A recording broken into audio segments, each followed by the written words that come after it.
The Texas Border Volunteers headquarters is in Brooks County, Texas.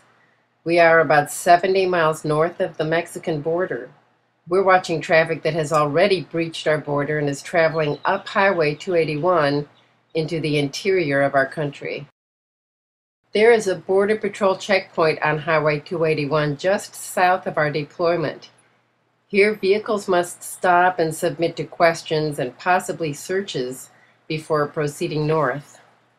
Foreigners who have entered our country illegally get out of their smugglers' vehicles south of the checkpoint, walk on private ranches around the checkpoint to avoid detection, and are picked up again to the north.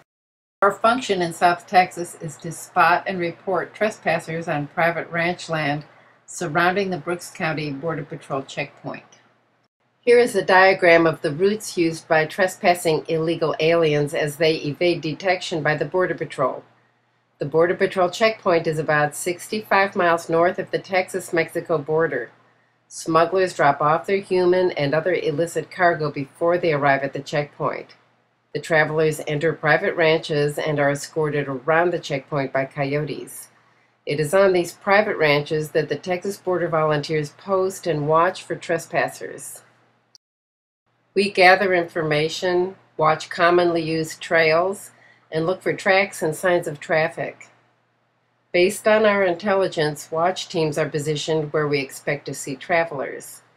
We have radio communication and can move when a sighting is reported. The Border Patrol is called from our headquarters, which serves as the communication hub for operations. When people who do not belong on the property are found, we monitor their position but do not touch them or interfere with their progress. This is a bailout. The vehicle has been abandoned and these intruders are on their way around the checkpoint. The video of this bailout can be found on the videos page of our website and also at borderinvasionpics.com. Coyotes use the phones with prepaid minutes and no contract so as not to reveal their identity. These examples of fence damage are south of the Border Patrol checkpoint, where criminal trespassers have been dropped off by their smugglers and have entered a private ranch. This fencing has been pushed completely down. Even the fence poles are damaged. Livestock can now enter the highway and cause damage to vehicles. On highways where livestock cause an accident, the rancher is liable for damages to the motorist. This man dropped at my feet on a busy night in July of 2007.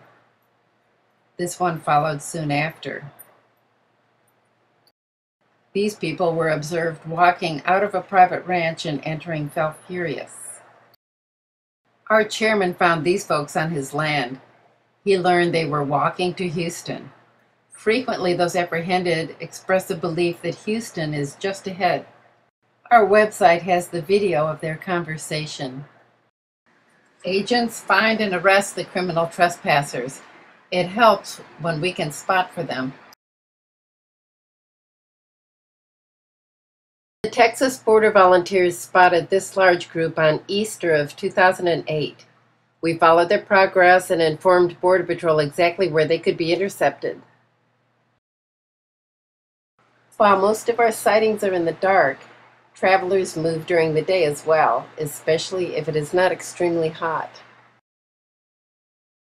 A large group of Hondurans were found in October of 2008. An interesting video of their discovery and of their way of hiding in the trees may be seen on our website. These Guatemalans and El Salvadorans waved to our chief of staff. She saw them through her kitchen window. They had a sad story, but it might have been fabricated in order to gain asylum. Last March, near our headquarters, anyone from anywhere in the world may walk through the yard near the house and among outbuildings of the homes in this area. Remember, all these photos were taken in Brooks County of foreigners who have illegally entered our country following the travel pattern around the Border Patrol checkpoint well inside the state of Texas. With no screening or scrutiny whatsoever, these strangers carry into our country any disease, weapon, or drug that you can imagine. They may be terrorists, gang members, or simply opportunists coming to exploit our generosity and foolishness. Here again is that scheme to avoid the checkpoint on Highway 281. Let's have a look at what happens on the private ranches. The foreign invaders have no respect for fences and will destroy them just to pass. Rather than enjoy the water in the tank, trespassers will break the supply pipe to get fresh well water. They leave the windmill pumping water from the aquifer under the ground, flooding the area and wasting precious water in the often arid Nueces Strip of Texas. Travelers had a rest here. Even when we provide them with a bottle of water, they will leave the empty bottle on the ground. Fruit cups and Vienna sausages are favorites. This is trash collected on local ranches by volunteers in 1 month, working approximately 2 hours a week. Criminal trespassers not only took shelter and supplies from this hunting cabin, but they trashed it as well. Along with all the trash and destruction, we find lost or discarded documents and identifications indicating country of origin. Those who hold such IDs may not want the information available should they be caught. Their country of origin influences how they will be processed. Here are IDs from Mexico, El Salvador, Nicaragua, Honduras, Guatemala, a Nicaraguan passport, Mexican voter ID, a Spanish Gideon's New Testament, and a French Bible, a training certificate and voter registration.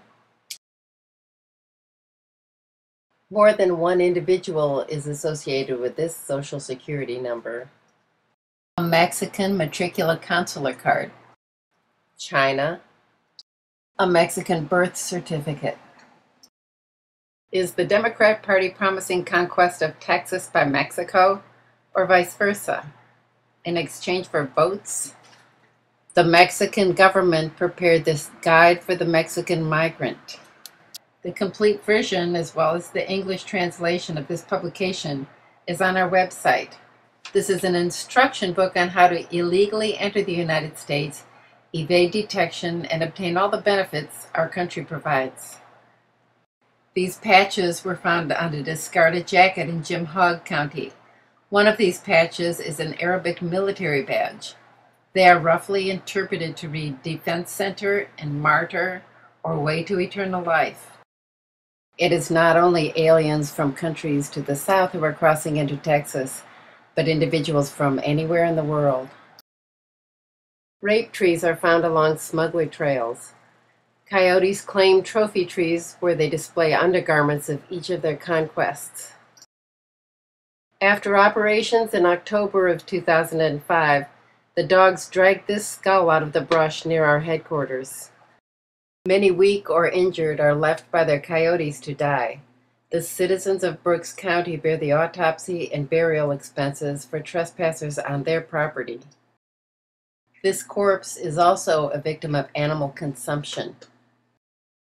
The Falfurrias sector has one of the highest percentages of OTMs, or other than Mexicans, among its apprehensions. These natives of mainland China came to Texas in February of 2009. In May of 2008, we found this lady from Eritrea, Africa. Until recently, apprehended aliens from certain countries were given a court date and released. Compliance was very low. These Asians were at the Falfurrias bus stop with their paperwork and are about to get on a bus to go anywhere they like. All of the Texas Border Volunteers work in South Texas at their own personal expense. Their time, travel expenses, equipment, and hard work are personal contributions in the effort to preserve our border and sovereignty. We work long, hard hours in uncomfortable conditions. We work at our own risk. We can't stop the invasion by ourselves, but we can stop the ones we find from establishing themselves illegally in our country. Here is the home page of our website. You will enjoy exploring the resources at texasbordervolunteers.org.